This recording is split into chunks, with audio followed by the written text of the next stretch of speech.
And Tony's a clairvoyant, he's a medium and a channel, and he has a particular ability to connect on an interdimensional level.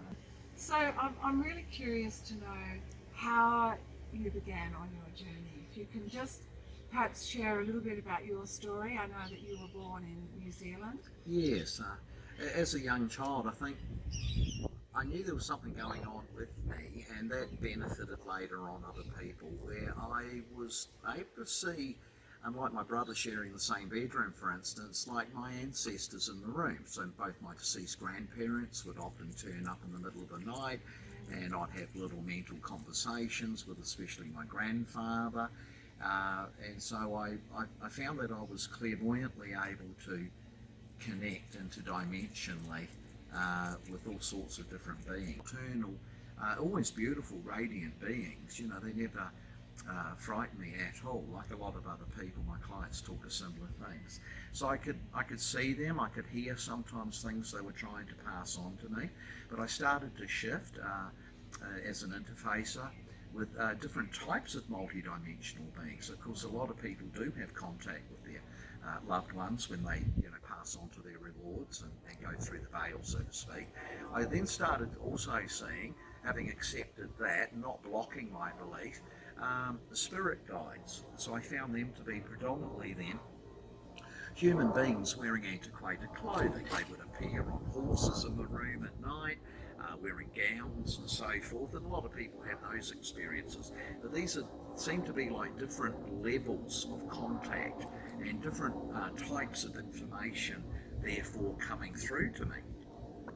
That took me to a spiritualist church at the age of 19, because I was quite sure I might be mad or whatever, and but no, that's where I felt further affirmation, where I would find myself once a week in a room with similar people to myself. So I found I had an open heart and an open mind to these things. They were right there with me. They were never bad. And so I benefited from about 5 years of training and meditation mostly, learning to empower myself and meet my own guides whenever I want by very, very simple, still used worldwide meditation techniques called a guided meditation, where you go off and meet somebody.